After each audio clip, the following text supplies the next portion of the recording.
चलिए हेलो दोस्तों। आज हम लोग देखेंगे आज हम लोग देखेंगे गणित में टॉपिक नंबर 10। ठीक है। टॉपिक 10 का नाम हो जाएगा आपको भाग पर आधारित प्रश्न, यानी भाग देते हैं उसके आधार पर प्रश्न आपको देखने को मिलेगा। ठीक है।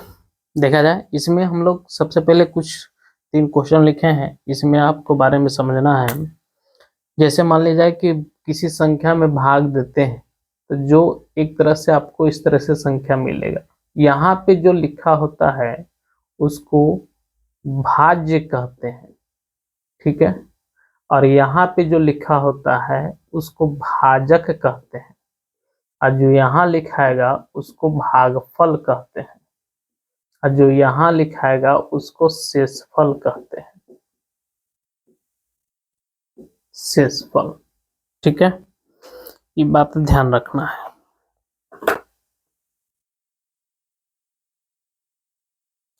अब जैसे यहां से अगर देखा जाए, अगर इस भाज्य को निकालते हैं तो ध्यान रखना है भाज्य बराबर क्या होती है। तो भाज्य बराबर होता है भाजक गुणे भागफल, भागफल और प्लस शेषफल। ठीक है। ये ध्यान रखना है। यही भाज्य को कहीं संख्या भी लिखेगा, संख्या ज्ञात करे तो संख्या कहे या आपको भाज्य कहे, दोनों एक ही होता है। ठीक है। तब देखा जाए, यहाँ पे हम लोग देखेंगे, ये आपको कंडीशन रह गया। तो क्वेश्चन दिया है आपको, क्वेश्चन देखिएगा। पहला क्वेश्चन दिया है कि भाग के प्रश्न में भाजक कितना है, 36 है। भागफल कितना है, 7 है। और शेषफल कितना दिया हुआ है आपको, 3 दिया हुआ है। तो निकालना है, इसमें क्या निकालना है आपको, निकालना है भाज्य निकालना है। ठीक है। तब बताइए, भाज्य बराबर यहाँ लिखा हुआ है, भाज्य बराबर क्या है, भाजक गुणे भागफल प्लस शेष है। यहाँ इसका मतलब है कि भाजक दे चुका है, भाजक कितना है, तो भाजक 36 है। भागफल दिया है, भागफल कितना है, तो भागफल 7 है। शेष कितना दिया है, शेषफल कितना है, 3 है। ठीक है। तब इस कंडीशन में इसका हमका योग निकालना है। तो योग भाज्य निकालना है। तो भाज्य बराबर होता है भाजक गुणे भागफल, यानी भाज्य बराबर हम लिखेंगे तो भाज्य बराबर क्या हो जाएगा, भाजक, भाजक कितना है 36 गुना शेष भागफल कितना है 7 है, गुणे 7 प्लस शेष, शेष कितना है 3। ठीक है। इसी को गुणा कर देंगे तब हो जाएगा आपको कितना आ जाएगा, 7 छक 42 और 7 इक्कीस 4 24 प्लस 3, यानी कितना आ जाएगा 255। ठीक है। यही आंसर हो जाएगा। ये समझ में आई बात। उसी तरह देखा जाए, आपको क्वेश्चन दिया हुआ है 170800 को 361 से भाग देने पर शेष कितना बचता है 47। तो भागफल ज्ञात करना है। तो यानी ये जो संख्या दिया है ये भाजक दिया है, भाज्य दिया है। ये भाज्य आपको दिया है, भाज्य कितना है, भाज्य दिया है कितना 170800 और इतना से भाग देना, तो भाग देना तो हो जाएगा भाजक। भाजक कितना दिया हुआ 361 और शेषफल दिया है, शेषफल कितना है 47 है। ठीक है। तब इस कंडीशन में इसका बताइए योगफल आपको निकालना है, क्या भागफल निकालना है। तब भागफल निकालने के लिए क्या करेंगे, तो इतना में भाग दे देंगे। ठीक है। कितना से भाग देंगे 361 से, है ना। तो शेष अब बताइए, यहाँ पे हमको भागफल निकालना है तो शेष तो दिया है, यहाँ पे लिखने की जरूरत नहीं है ना। तब वैल्यू रख दीजिए। भाज्य बराबर क्या होता है, भाज्य बराबर होता है भाजक गुणे भागफल, भागफल कितना मान लिए प्लस x इक्वल टू 37, है ना। तब यहाँ पे प्लस उधर जाएगा तो माइनस हो जाएगा। तो 1708 इतना माइनस 47 बराबर 361 गुना x, है ना। अब इसी को अगर माइनस करेंगे तो आ जाएगा आपको कितना, 3, यहाँ 9, तब 5, 7, 0, 7, 1 बराबर 361 गुना x, है ना। यहाँ x का वैल्यू निकालेंगे तो कितना आ जाएगा, 17, 7, 53 बट्टे 361। ये समझ में आ रही बात। इसी को यहाँ पर क्या कर देंगे, भाग निकाल देंगे। तो भाग निकालेंगे तो आपका लगभग आ जाएगा जो आंसर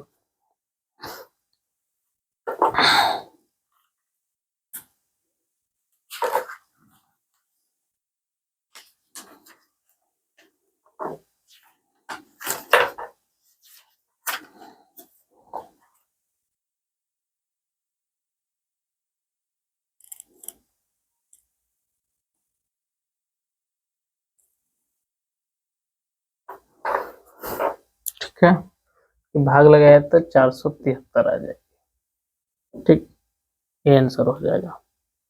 समझ में आ रही बात।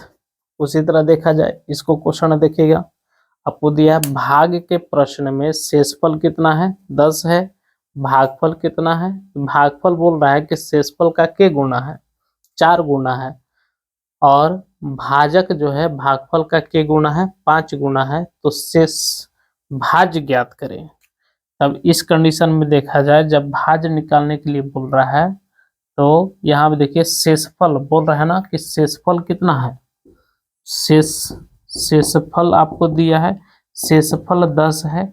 अब बोल रहा है भागफल शेषफल का 4 गुना है, यानी भागफल जो है, भागफल उस शेषफल का के गुना है, 4 गुना है। तो शेषफल 10 गुने 4 कितना आ जाएगा, 40, यानी भागफल हमको मिल गया कितना, 40 मिल गया। ठीक है, अब आगे बोलता है कि भागफल जो है भाजक, भागफल का के गुना है, 5 गुना है। तब बताइए भाजक अगर बोल दे, भाजक जो है वो भागफल का के गुना है, 5 गुना है। तब भागफल आया कितना, 40। तो 40 गुने 5 कितना आ जाएगा, 200, है ना। तब भाजक हमको मिल गया कितना, 200। तो क्या पूछा है, भाज्य। तो भाज्य बराबर क्या होता है, भाज्य बराबर होता है भाजक, भाजक कितना, 200, और गुणे भागफल, भागफल कितना है, 40, आप प्लस शेषफल, शेषफल कितना है, 10। इसको गुणा करेंगे कितना आ जाएगा, 0, 0, 0, 8 प्लस 10 इक्वल टू 800, 8010। समझ में आई बात। ठीक है, चलिए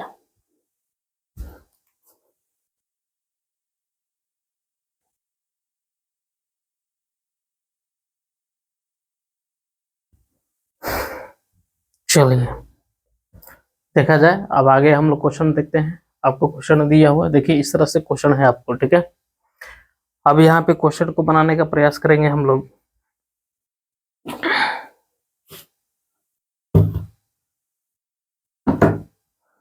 यहाँ पे लिखा है कि एक संख्या में 114 से भाग देने पर शेष 11 बचता है, तो उसी संख्या में 19 से भाग देने पर शेष क्या बचेगा। ठीक है, यहाँ ध्यान दीजिएगा, यहाँ पे कह रहा है कि 114 से भाग देने पर शेष कितना बचता है, तो शेष 11 बच रहा है।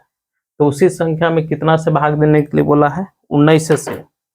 तो देखा जाए इस तरह से जब भी क्वेश्चन आपको रहे, यानी मान लीजिए कि कोई संख्या है, इसी संख्या में कितना से भाग देने के लिए बोल रहा है, 14 से, तब शेष कितना बच रहा है, 11। तो बोलता है कि उसी संख्या में, यानी जो यहाँ संख्या है उसी संख्या में कितना से भाग देने के लिए, 19 से, तब बोलता है कि शेष क्या बचेगा। ठीक है, तो देखा जाए इस तरह से क्वेश्चन जब भी आपको दे, है ना, तो एक ध्यान रखना है कि ये जो दोनों भाजक है, ये दोनों भाजक आपस में गुणज होना चाहिए। ठीक है, क्या होना चाहिए, गुणज। अगर गुणज नहीं होगा तो यहाँ पर इस कंडीशन में ये नियम को पालन नहीं करेगा, है ना। तो देखा जाए अगर इसमें हम देखते हैं तो ये दोनों आपस में क्या है, गुणज है। ठीक है, अगर 6 से 9 आपको हो जाएगा 9 छक 54 और 6 5 11, यानी यह गुणज है, यानी कितना का 6 का, यानी इसका मतलब है कि 114 जो है किसका गुणज है, 19 का गुणज है। तो जब इस तरह से गुणज रहे तो जो यहाँ शेषफल दिया है उसी संख्या में 19 से भाग दे देना है। ठीक है, यहाँ क्या आपसे पूछा है शेषफल, तो ये जो शेष है उसी में कितना से भाग दे देंगे, 19 से। तो 11 में भाग देंगे कितना से, 19 से। तब बताइए 11 में 19 से भाग देने पर लगेगा नहीं, तो जो है वही आंसर हो जाएगा। इसका मतलब है कि इसका शेष कितना बचेगा, 11 ही बचेगा। ये समझ में मेरी बात। सिर्फ इसमें यह ध्यान देना है कि 19 यहाँ जो है ये दोनों भाजक आपस में क्या होना चाहिए, गुणज होना चाहिए। ठीक है, उसी तरह देखा जाए इस आगे क्वेश्चन देखते हैं। बोलता है आपको कि किसी संख्या में 136 से भाग देने पर शेष कितना बचता है, 100 बचता है। तो उसी संख्या में 19 से भाग देने पर शेष क्या बचेगा। तब देखा जाए कितना से 36 से भाग देने के लिए बोला, फिर 19 से, तो शेष कितना बच रहा है, 100। तो यहाँ पर यह देखने की बात होती है कि क्या 19 जो है 136 का गुणज है, 19 है गुणज इसका। तो अगर देखा जाए कि अगर किसको काटते हैं, विभाजित करते हैं, तो यह विभाजित होगी। ठीक है, यह विभाजित नहीं होगी, है ना, तो नहीं कटेगा। तो इस कंडीशन में इसको हम कह सकते हैं कि आंकड़ा क्या है, आंकड़ा अपर्याप्त है।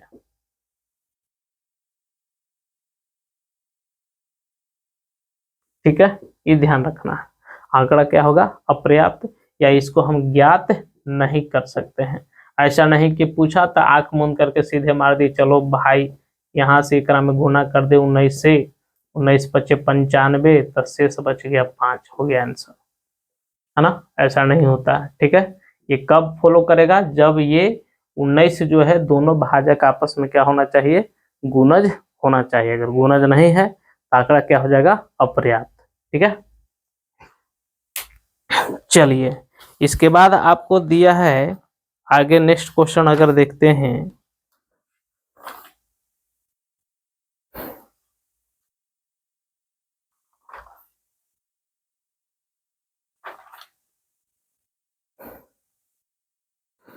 अब देखा जाए, यहां समझिएगा, बोला है कि एक संख्या में क्रम से 2 2 3 2 3 5 से भाग देने पर शेष कितना बचता है, 1 2 3, यानी 2 से भाग देते हैं तो शेष 1 बचता है, 3 से भाग देते हैं तो 2 बचता है, 5 से भाग देते हैं तो 3 बचता है। तो पूर्ण शेष पूछा है कि पूर्ण शेष ज्ञात करें। तो एक ध्यान रखना है, पूर्ण शेष बराबर क्या होती है, एक पूर्ण शेष बराबर फॉर्मूला हम लोग लिखेंगे, पूर्ण शेष। ठीक है, तो पूर्ण शेष बराबर होता है आपको R1 plus R2 D1 plus R3 D1 into D2 plus R4 plus R4 into D1 into D2 into D3, है ना। इसी तरह और रहेगा तो इसको आगे की ओर बढ़ते चला जाएगा।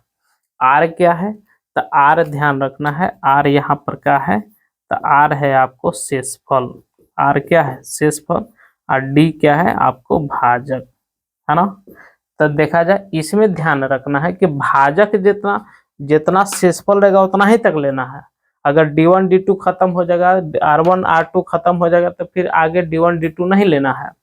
ठीक है, तो इस कंडीशन में देखा जाए तो यहाँ R1 कितना है, तो R1 पहला है 1 हो गया, अब प्लस R2 कितना है 2, और D1 कितना, ये D1 हो गया, ये D2 हो गया, ये D3 हो गया।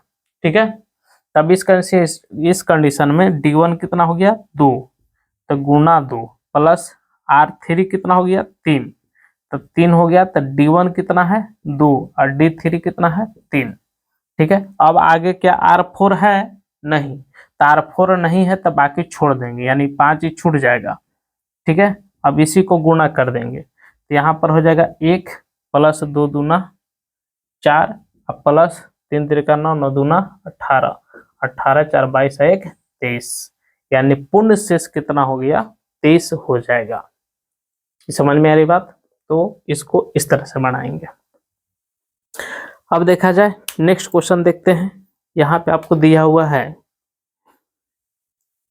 एक संख्या में क्रमिक रूप से 3, 5 और 7 से भाग देने पर शेष क्रमशः कितना बचता है? 1, 2 और 3 बचता है। तो वह संख्या ज्ञात करें, है ना। तो देखा जाए क्रमिक रूप से जब भी आपसे पूछेगा तो जितना भाजक है उतना है ए बी सी मान लेना है, ए बी और सी, यही आपको संख्या हो गया। ये क्या है? संख्या है। आइए दोनों क्या हो जाएगा? भाजक हो जाएगी। ये भी क्या है? भाजक है। अगर क्वेश्चन में यहाँ शेषफल तो दिया है 3 गो, लेकिन अगर अंतिम भागफल न दिया हो, अंतिम भागफल न दिया हो, तो इस कंडीशन में कितना मान लेते हैं? 1 मान लेते हैं, खुद से 1 मान लेंगे। ये समझ में आई बात? अब देखा जाए इस कंडीशन में इसको हम लोग क्या करेंगे, इस तरह से इसको बनाएंगे। यहाँ पे लिखेंगे इस तरह से, है ना। ये हो गया आपको संख्या, जिसमें हम कितना से भाग दे रहे हैं? भाग देना है आपको 3 से। तो इधर लिखते हैं शेष। शेष कितना बचता है? तो भागफल कितना आया? ये भाजक, ये दोनों भागफल हो गया, इसको भागफल मानेंगे, भागफल, है ना। जे को रहेगा। तब बताइए भाग कितना से भाग देना है? 3 से भाग दे तो भागफल कितना आया? 2, और शेष कितना बचता है? 1, यानी बी यहाँ पे माने। अब फिर भाग कितना से देना है? 5 से, तो 5 हो लिख दिए, और शेष कितना बचा? भागफल कितना आया? सी, और शेष कितना बचा है? 2, ठीक है। और अगला भाग देंगे कितना से? 7 से, तो 7 हो गया। और यहाँ पर अंतिम भागफल नहीं दिया है, तो अंतिम भागफल कितना माने हैं? 1, और शेष कितना बचा है? 3, ठीक है। अब इस कंडीशन में अब सी को निकालना है, इस सी को निकालना है।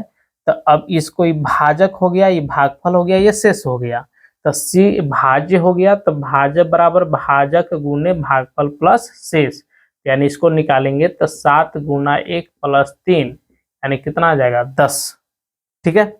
अब यहाँ पे इसका मतलब है सी हम निकालिए कि 7, अब यहाँ पे लिख देते हैं 7 गुने 1 प्लस 3, यानी कितना आ गया? 10, यानी सी बराबर कितना आ गया? 10, है ना। अब बी को निकालेंगे तो ये हो गया भाजक, ये हो गया भागफल, ये हो गया शेष है। तब बी बराबर निकालना चाहेंगे तो हो जाएगा 5 गुने 10 प्लस 2, यानी कितना आ जाएगा? 52, ठीक है। अब यही ए क्या है? ये हम किसको माने थे? संख्या माने थे। तब ए बराबर ही क्या हो जाएगा? तब बताइए यहाँ पे कितना आ गया? 50 आ गया, सॉरी 52 है, 52 आ गया। तब यहाँ भाज्य बराबर हो जाएगा भाजक गुने भागफल प्लस शेष, यानी 52 गुने 3 प्लस 1, इसको गुना करें 3 दूना 6, 6 1 7, अब 15 15, यानी कितना आ जाएगा? 157। ये समझ में आई बात? चलिए नेक्स्ट आगे आपको दिया है यह क्वेश्चन देखेंगे। एक संख्या में क्रमिक रूप से 3, 5 और 7 से भाग देने पर शेष क्रमशः कितना बचता है? 1, 2, 3 बचता है। तो अंतिम भागफल कितना है? इसमें देखा जाए अंतिम भागफल दिया है कितना है? 3 है। तो संख्या ज्ञात करें, तो उसी तरह बना लेंगे। संख्या क्या हो जाएगा? संख्या ये मानेंगे और इधर शेष लिखते चले जाएंगे। भाजक कितना? ये कितना से भाग दे रहे हैं?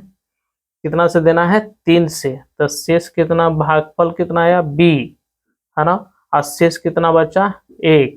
फिर जब इसमें हम 5 से भाग देंगे तो 5 से भाग देने पर कितना आता है? भागफल सी, और शेष कितना बचा?